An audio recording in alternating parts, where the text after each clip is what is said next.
Yes, sir, Ski. You tuned into another edition of Infinite Vibes. I am Moran, the man. And I'm in the presence of easily one of the hardest duos that have been going hard for plenty of years. At this point, I mean, I think it's safe to say that they pretty much are a part of the new conversation when it comes to R&B. Please introduce yourselves to our listeners, Kings. What's up? I'm 1985. And I'm Daniel Daly, and together we're Dvsn. Dvsn. Welcome to Infinite Vibes. So let me take a trip down memory lane. The first time I got introduced to Dvsn. Back in 2016, Drake and Future were on this tour called the Summer 16 Tour. And I remember y'all were a part of that. And I remember it was y'all and Roy Woods. Y'all were the opening acts, but y'all did y'all set. And then Drake brought y'all back out. But once y'all left, it was like the girls was really tripping. Like, no, we don't want y'all to leave. Come back. So once I saw that, I said, yo, these dudes, whatever they got going on, they clearly about to be the big deal. So how does it feel for y'all to be in this position now? It feels great. It just feels like, you know, everything in God's timing and in the timing that it's supposed to be. I think that the time that you saw us, I guess that would have been 2016. 2016. We literally just got signed. Literally probably maybe 2 months before that tour. We got thrown right into that. Wow. So where I've developed as a performer, as a singer, you know, 85, he's the production half of the group, and where he's developed as far as his, you know, ability to make songs, make a real record and tailor his production talents different ways.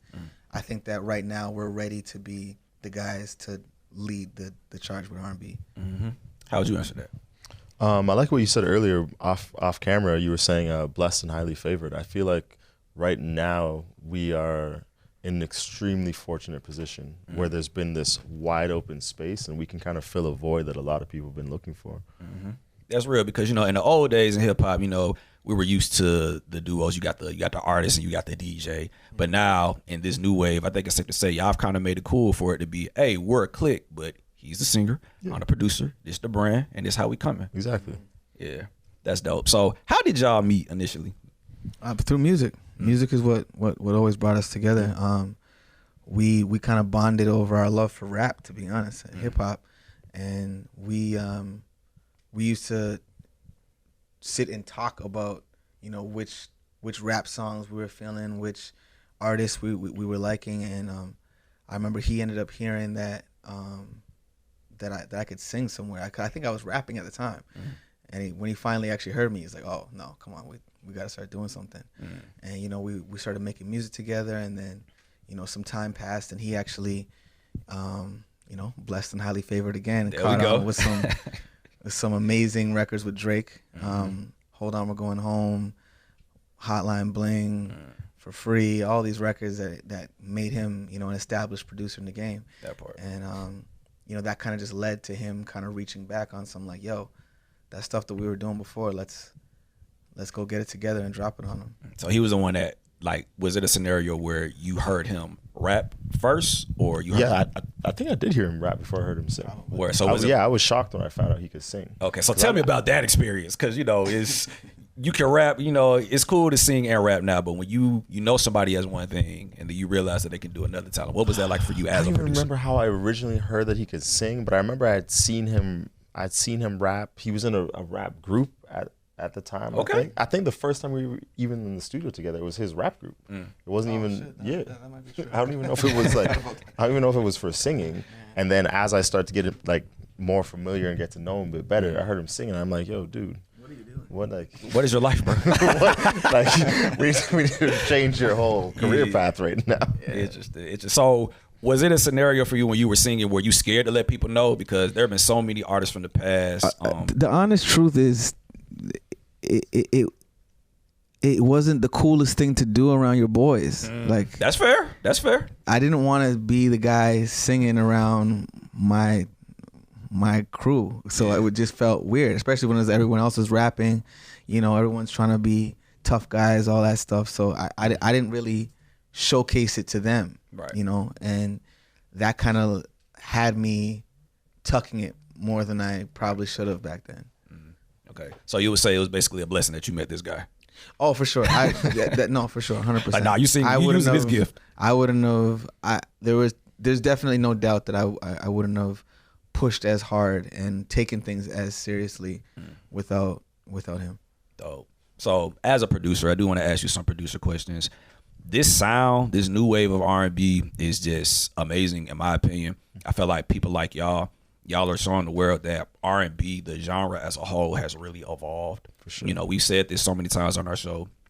You don't have to sing in the desert anymore to get your point across. You don't have to do that. You can really sing about real shit and it's gonna work out. So as a producer, how does it feel for you to be a part of this new sound, knowing that like, yo, like you really got a wave, bro? Like, Nah, I love it. I feel like you like Devontae Swain, bro? Like, yeah, but I feel like my sound over the last 10 years has been really in the middle of so many different changes in music, whether it's like the records I've done with Drake, from One Dance to some of the stuff that we were doing with Dvsn, where at the time I don't think people were embracing the dark, moody, vibey sound of R&B that we kind of just did because that's what we were on. Right. You know, it wasn't even a conscious decision. That's just like, that's where we were at. It was probably because it was darker times for us, you know. Like, we didn't know where it was going to be. We didn't have plans of being signed. We were just making the music we wanted to hear. Right. And so to see how that influenced so many different styles of artists, because there's a lot of different people that we've met even that have said that Dvsn was in many ways like a blueprint for them. And they're not necessarily artists that sound anything like us. Some do, but some is just completely different. But the way we're getting music is so much different than before. Before there was only like one or two outlets. Now it's just the internet. It's everything. Like anything you can Google, you can find, you know? And with streaming, it's been like a real eye opener to see what kind of things break through. That part. You know? For sure. So as a producer and a singer, I'm curious to know, have y'all had any records that were for y'all that somebody else heard it was like, nah, I'm taking that, and then became a hit? A song that was for Like was Hot Like Bling, was that originally y'all record? Oh, like that? No, I don't think we had anything like that. We've had the opposite actually. Like Hallucinations was for we've had songs. They had songs that we wanted to give to someone, and then ended up taking it back. Oh wow! And then, like they've actually like cut the records, and then for whatever reason we're like, nah, I think we should hold this. So what was that like? Were they mad or? No, because they were taking long. Yeah, that's what made it. If it's not moving quick enough, then it's like, you know what? We'll just use it. But at the time, we were just using it to put on SoundCloud. Yeah. You know, so we're still like taking a gamble because it's like we don't know if this is gonna lead to anything. We're just putting our songs on SoundCloud. Yeah. But that turned into see you work, baby. That turned into the beginning stages of Dvsn and what kind of has blossomed into where we are now. Dope. So a lot of people know that y'all are signed to Drake, but the internet really went in a frenzy when it was announced that y'all are now managed by Love Renaissance. And just being from Atlanta, I can say like Love Renaissance, they really have put on for the city. So what was the decision? Like, what was it like going into that saying, hey man, we need to click up with them? Because we were in a space where we said, look, we can keep doing what we're doing, or we can go for the throne. Okay. And I said, I'm going for the throne. But if we're gonna do this, we need the proper team, we need the proper armor, we need the proper weaponry. Yeah. And we were looking around the game, and you know, we had an acquaintance level kind of relationship with Justice. Shout out to Justice in the building. But I kind of took it on as like, I think that we should try to make that move over there. So me and 85 talked about it, and he's like, the dope thing about them is they're gonna understand both sides of the game because they're a management team and a label. Yeah. So we'll be able to understand a lot more with them. I said, okay, cool. I'm gonna call them. And then after talking to Justice, and then us coming out to Atlanta to kind of meet with them and talk to them, it's turned into like another brotherhood where it's like, you know, I feel like these guys we've known them and been a part of this thing for way longer, you know. And it's funny, the LVRN and Dvsn, and like it all kind of looks and like, OVO. It kind of looks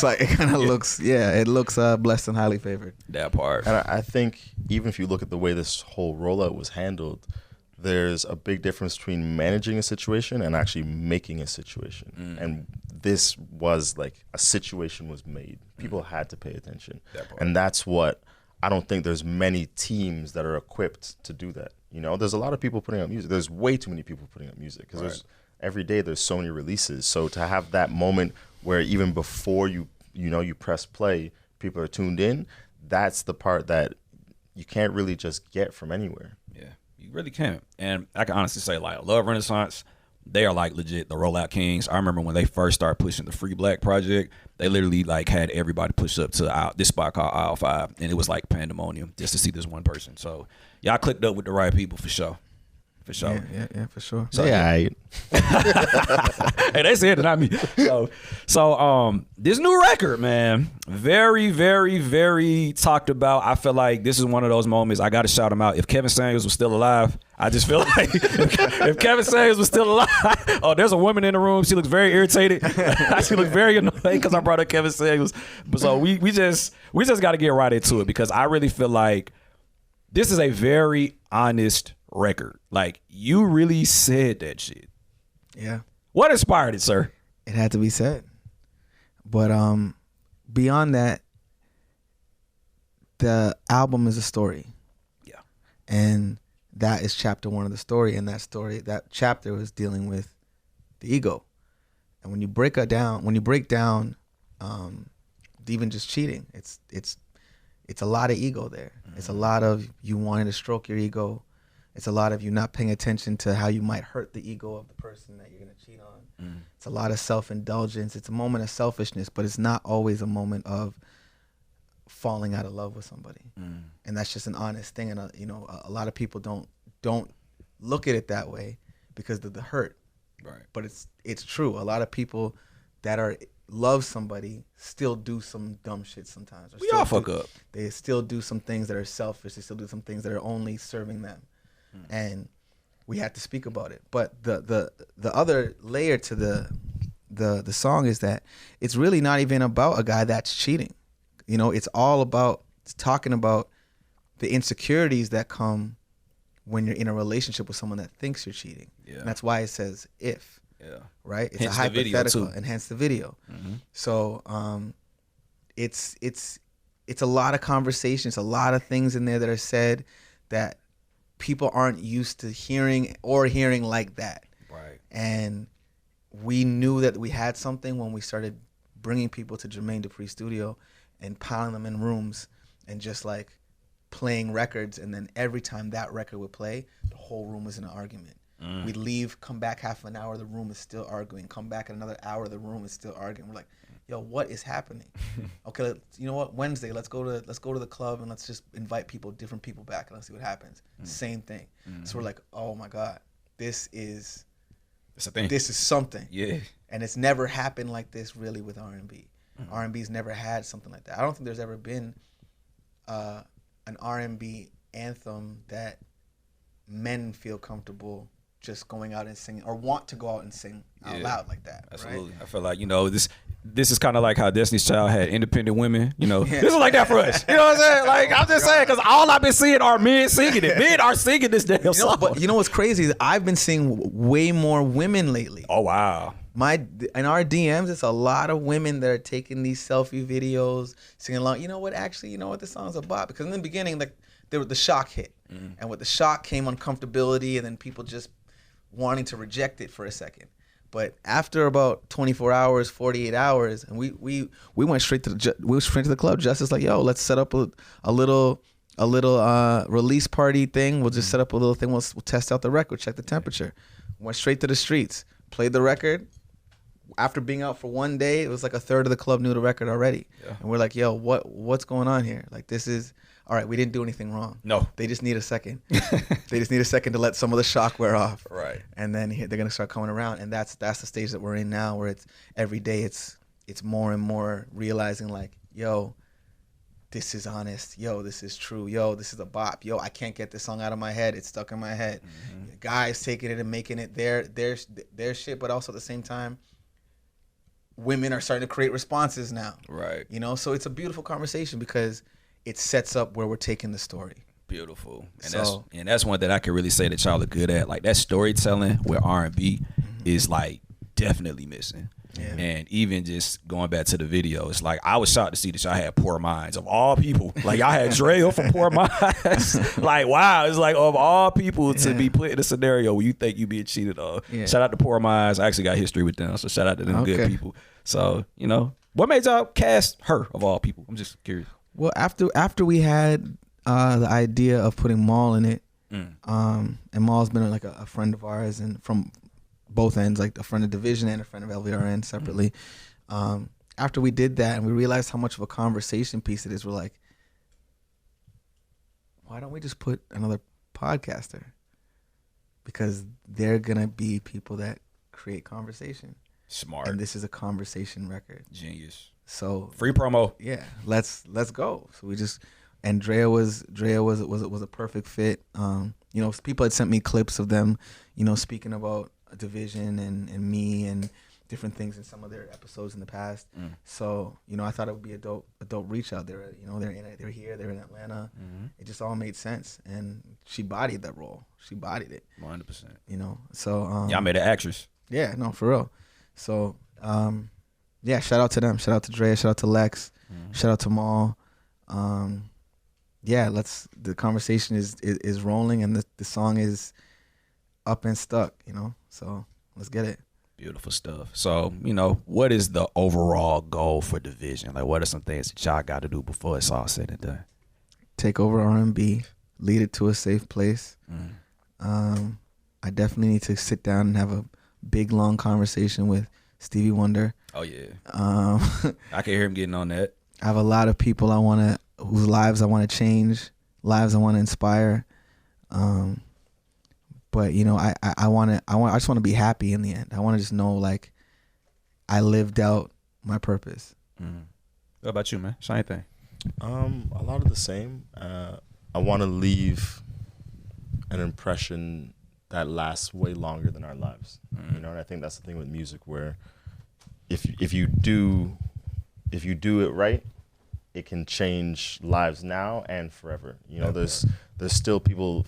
Perfect example is like Kate Bush has a top 5 record on Hot 100 that's like 30 years old. You know, just because of TikTok, it's been reintroduced. But that's the power of music, because it can keep being reintroduced to new audiences. And I think we make the type of music that, as it keeps being shared, and even right now, I think there's a lot of people that are going to go back to our original album and be like, oh, these guys been saying some shit for years. I just wasn't tapped in, you know? And I love that aspect of what we're doing right now. Beautiful, man. So I can definitely say y'all are on the right track. So in closing, it's tradition for everybody. We always ask our guests to just leave positive words of affirmation for anybody that's on their way. So what is some advice that the both of y'all can provide to anybody that's just trying to get like y'all?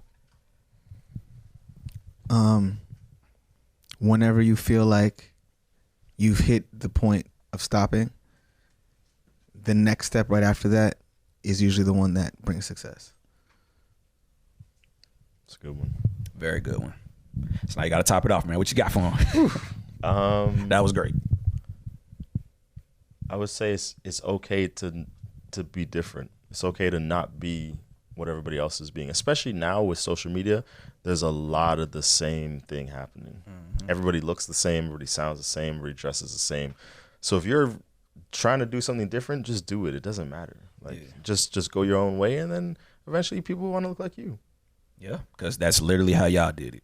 Y'all put out some music. That's how y'all was feeling. And y'all got signed by Drake. Dvsn won in the end. Well, I just want y'all to know I'm definitely rocking with y'all. I definitely been, in tune to y'all since the first time I saw y'all perform back in 2016. Love, bro. Y'all have my support, our support, and we just want to see y'all win. So please give our listeners your social media. Let them know how to get in contact with you. All that and then Sun Kings. You can check us out at Dvsn, which is spelled Dvsn, on all platforms. What about y'all individual plats? Oh, I mean, if you're trying to get individual, there's Daniel Dvsn is mine. So that's DANIEL DVSN. Mine's at 1985, the word 19, the number 85. There it is. Infinite Vibes. OVO, Love Renaissance. Go stream that new record now. And don't argue. Don't argue. It's not that deep. Yeah. Have fun with it.